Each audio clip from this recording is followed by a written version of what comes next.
If that movement looks familiar to you guys, today's video is going to be of great help. We're going to get you into a better backswing and hitting more functional golf shots. Good day guys, welcome to my channel. My name is Danny Bird. I'm a PJ professional based here in Southeast Queensland, Australia. Today's video we're going to be talking about improving your backswing. A small element of the backswing that I see causes lots of problems for players. It's actually really simple to fix. It's really simple to identify. It just takes a little bit of time, a little bit of precise training, and you're going to see that your backswing improves immensely, therefore improving your outcome of your golf shots. Okay, so a huge fault we tend to see with players. Okay, they start off with the club getting too far inside on the takeaway. It's really common because when we hear players and we hear coaches and we watch things on YouTube and we work our golf swing out ourselves, we understand that the left shoulder has to turn. And so players are trying to create this big shoulder turn. The club gets stuck inside. Well, after a period of time, players attempt to correct that move. Now this is where we end up coming unstuck. Major problem we see, players creating separation from the body with the arms on the backswing. And they're doing this in an effort to not let the club get inside. But we do end up with a massive problem. And that is that as the club works away from the body, so as we push our arms away from the body, we create this separation here. The weight of the club head in motion becomes quite heavy. And most players don't have the strength in their wrists to stop the club from getting trapped in behind the body line anyway. So now all we've done is pushed our arms away, reduced our rotation, got the club working behind the body. We're now quite weak in our hands. I've added loft to the club face for the most part. And I'm now going to have to make a ton of compensations in my downswing to get the club into a functional, playable position. However, most players don't. So what should the backswing actually look like? How should we have that first initial movement? And what can we do to train that movement to become our new norm? So in order to ensure that the takeaway is done correctly and effectively, once we get ourselves into a setup position, I like players to, in the interim, think about this left shoulder. Okay, it's going to be the first thing that moves, but the left shoulder is connected to the hand, to the club head. So those three are almost interlinked if we were to put a straight line between each other.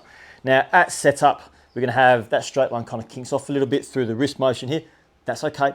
What we're then going to try to do is, as I move one, I move all three. So I'm going to start off with the feeling of turning my left shoulder. So as I begin to rotate my left shoulder, provided I don't allow my hands to separate the club from my shoulder either, I need to put the club into a really functional spot. This connection between these three parts make putting the club into the correct spot in the backswing very easy. But what can we do? What training drills can we do in order to make that happen? Again, really simple, really easy training drills. Okay, so the first part of the drill is really very simple.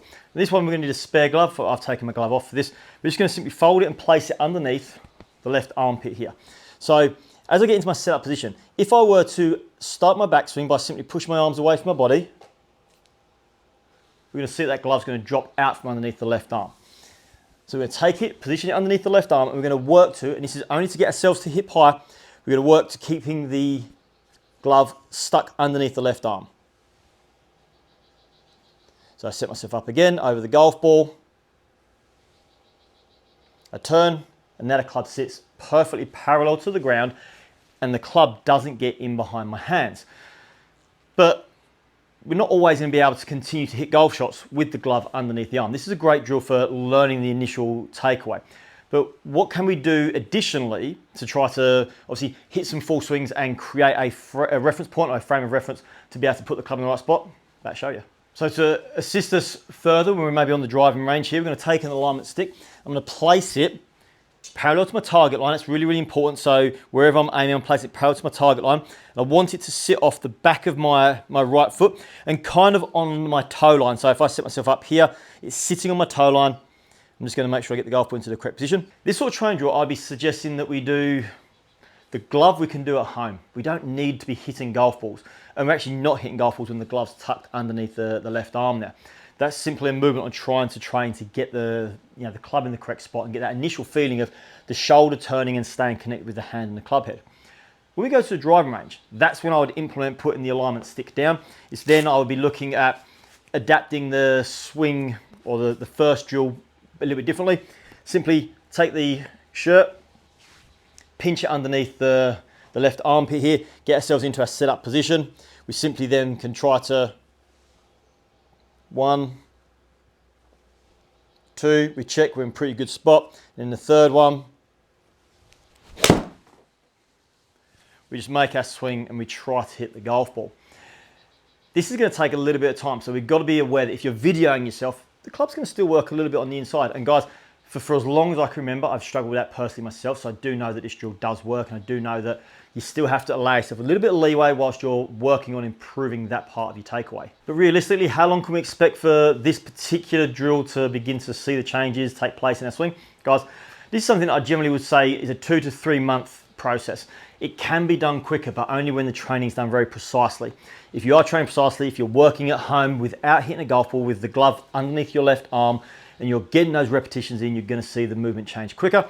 If you then go to the driving range and you just simply have your alignment stick on the ground and you have your reference point for your backswing at hip high, again, you're going to see the improvements happen quicker. And if you're able to video yourself and watch for your own personal feedback, you're going to know what the feeling feels like when you actually get it right versus perhaps when you feel like it's right, but you can quite clearly see that it's not.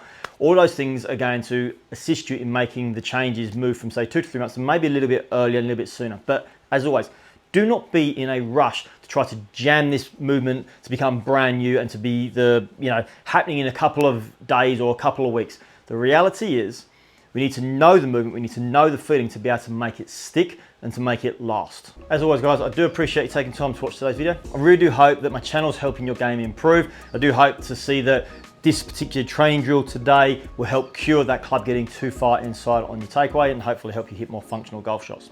As always, if you did like today's video, please give it a thumbs up. If you know someone that needs some help with their backswing, feel free to share it with them. And don't be afraid to leave a comment. You'll see in previous videos, if you leave a comment, I'll get back to you. It doesn't have to necessarily be about the video from today. It can be about previous videos, or it can be about a question about golf in general. If I have the answer, I know the answer, I will be more than happy to engage with you. As always, until next time, happy golfing.